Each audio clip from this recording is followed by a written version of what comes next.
They were designed to be the best. They met enemies face to face, endured tragedies and enjoyed victories. They went down in history due to the bravery of their crews. They are the ships that deserve to be called naval legends.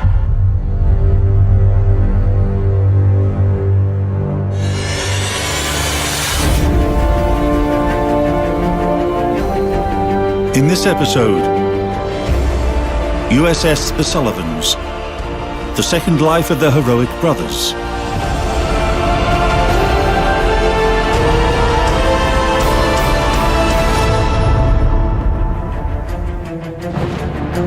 When speaking of World War II naval battles in the Pacific Theatre, we cannot neglect to mention the most widely produced surface vessels of that time, destroyers, and above all, the well-proven US Fletcher class. The Fletcher class was designed in 1939, and 175 Fletcher-class destroyers were commissioned from March 1941 to September 1944, more than any other destroyer class in the global shipbuilding industry. The Fletchers proved to be excellent combat vessels, and perhaps the best destroyers in World War II. The Fletchers were a good combination of seakeeping and capability, and the basic design became modified over time to make the gearing and Sumner class vessels as well. Fletchers hung around in service until the mid to late 1960s, and 3 of them are preserved now. One of the remaining Fletchers is now anchored in Buffalo, New York. The DD-537 has quite an unusual name. For the first time in the history of the US Navy, a ship was named in honor of several people, the 5 Sullivan brothers. This is one of the most dramatic stories of any American family during World War II. The 5 Sullivan brothers enlisted in the U.S. Navy in 1942 with a stipulation that they serve together. Despite the policy separating siblings exercised by the Navy, they were assigned to the light cruiser USS Juno. On November 13, 1942, during the naval battle of Guadalcanal, Juno was sunk by a Japanese submarine. The rescue operation to search for those who survived the attack was arranged only 8 days later. By that time, only 10 sailors were still alive. Unfortunately, none of the Sullivan brothers survived. 3 of them died instantly in the explosion of Juno, and 2 drowned later while waiting for rescue. President Franklin Roosevelt sent a condolence letter to the parents of the brothers, and eventually the sole survivor policy was adopted in the USA. This policy was designed to protect members of a family from the draft or from combat duty if they had already lost family members in military service. In October 1942, in honor of the Sullivan brothers who lost their lives in action, a destroyer originally laid down as Putnam was renamed the Sullivans. On April 4, 1943, the ship was officially launched in the presence of Aletta Sullivan, the mother of the brothers. The Sullivans was commissioned in September 1943. Total displacement 2,924 tons, length about 115 meters, beam 12 meters, draft more than 4 meters. Armament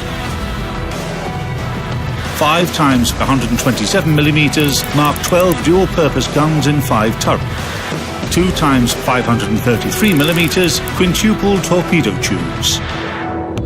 6 times K gun depth charge throwers and depth charge tracks.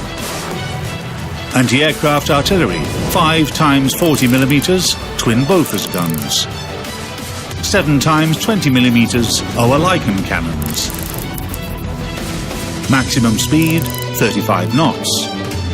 Range, 6,500 nautical miles at 15 knots. The living conditions on board this destroyer were very Spartan by American standards. Ice cream and soda, enjoyed by crews of battleships and aircraft carriers, would rarely be found on the Sullivans. The crew members were housed in narrow crew quarters and small cabins, with virtually no privacy, Compared to the crews of larger vessels, the ship's company of a destroyer faced much greater danger. In battle, these ships would be the first line of defense, protecting the aircraft carriers, battleships, and transport ships.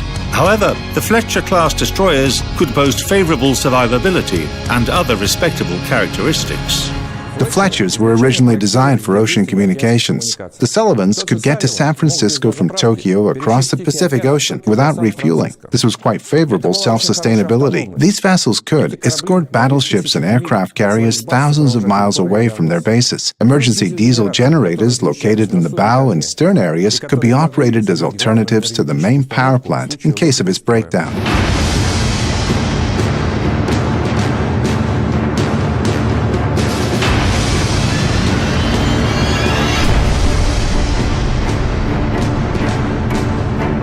All Fletcher-class destroyers were equipped with the standard armament.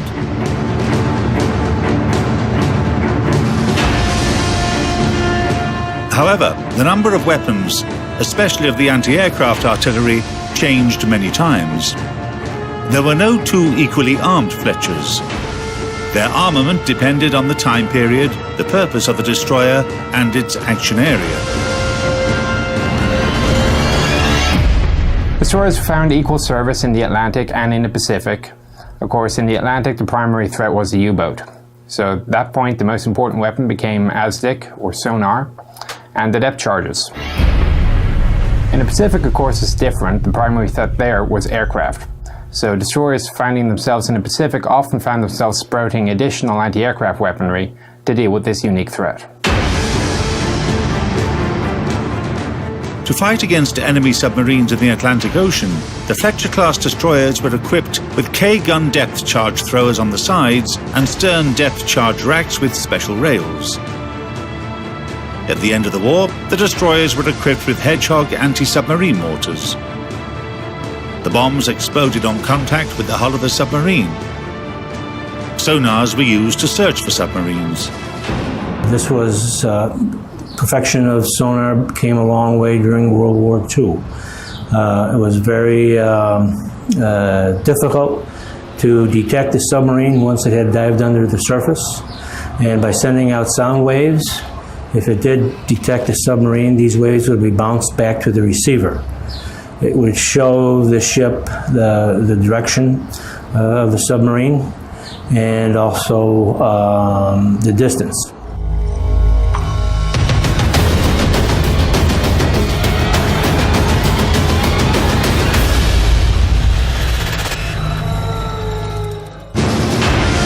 The Sullivans was assigned to the Pacific Fleet. Her primary tasks in the squadron included torpedo attacks against enemy ships, defending against enemy aircraft, and escorting battleships and aircraft carriers.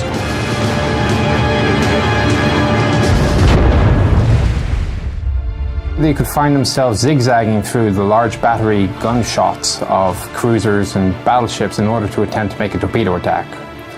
With 10 torpedo tubes, a single salvo from a Fletcher-class ship would be a serious threat to any capital ship of the opposing side. And of course, destroyers would never go around on their own. There would always be a swarm of these little destroyers trying to get within range and attacking from different angles, making it almost impossible to evade the torpedo attacks. Torpedo armament was as important for destroyers as their main guns. At first, the Mk-15 torpedoes had very low efficiency. In some cases, they did not explode even when they achieved a direct hit on the target. However, by the time the Sullivans was commissioned and joined the Pacific Fleet, US engineers had managed to dramatically increase the efficiency of torpedoes. One of the great problems when dealing with their Japanese counterparts, especially in a surface duel, was the range and quality of the American torpedoes. The Japanese had a far superior weapon system in the Long Lance, which was a massive ship killer and had huge range. However, with the advantages of fire control system, they could at least detect the enemy at night, and all of a sudden by the end of the war, the balance of power amongst surface action duels at night had reverted back to the US Navy. And of course, right at the front, with the first radar system of the entire fleet in the area that the Japanese would meet would be a destroyer. The story was the same with detection of enemy aviation.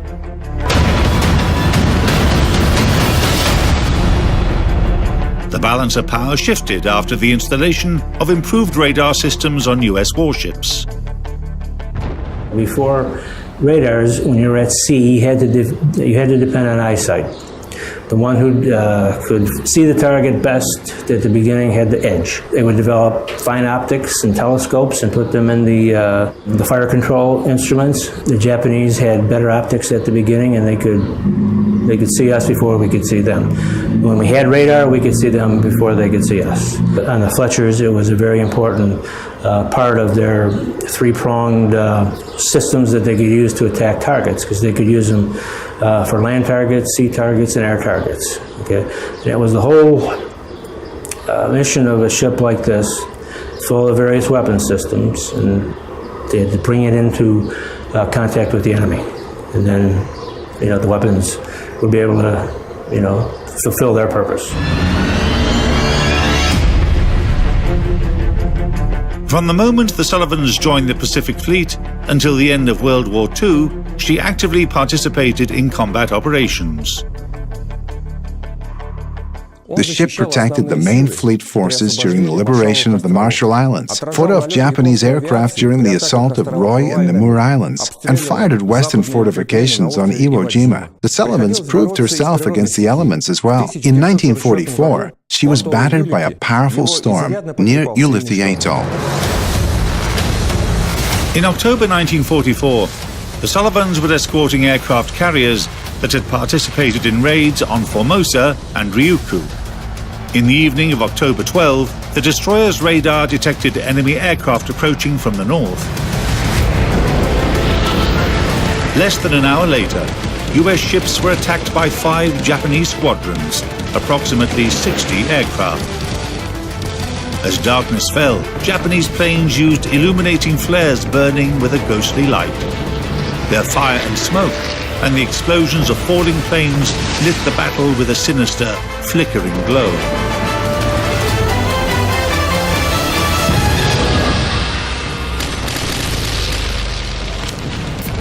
The Sullivans kept maneuvering, changing speed and course, while constantly firing at the enemy. The first aircraft they shot down was a Mitsubishi G4M torpedo bomber, the type the Americans nicknamed Betty. In total, during the 6-hour battle, the destroyer chalked up 6 enemy planes.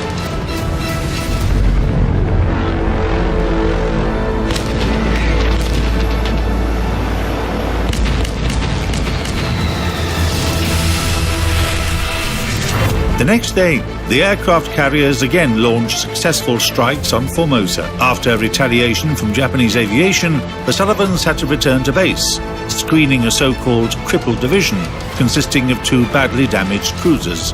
On their way home, the convoy came under attack once again. The Japanese were determined to finish off the US cruisers at any cost. During this engagement, the Sullivans shot down 2 Francis aircraft, but only after one of them managed to score another torpedo hit against USS Houston. After the battle, the crew of the destroyer rescued more than 100 sailors from the heavily damaged Houston and provided medical care to the wounded. For his part in this operation, the ship's commander received his first Silver Star, while the Sullivans was awarded one of her 9 battle stars. The end of the war found the Sullivans at the Mare Island Naval Shipyard, California, where she was undergoing an overhaul. With the return of peace, the Navy's need for warships was greatly reduced. For this reason, at the beginning of 1946, soon after the repairs, the Sullivans was decommissioned and mothballed. The Sullivans remained mothballed at San Diego until the beginning of the Korean War. On July 6, 1951, she was recommissioned. For her combat actions near the Korean coast, the ship received another 2 battle stars. Later, in 1958, the destroyer supported the landing of U.S. Marines at Beirut, the capital of Lebanon. In 1962, she joined U.S. forces blockading Cuba. During the 3 subsequent years, the Sullivans served as a training ship for the U.S. Navy. A destroyer of the latest Arleigh Burke class has now the glorious name, the Sullivans. As for the legendary DD-537, since 1977, she has been a part of the 3rd Fleet of the World, an international association of museum ships. The ship is currently anchored at the Buffalo and Erie County Naval and Military Park, and anyone interested in naval history is welcome to come aboard.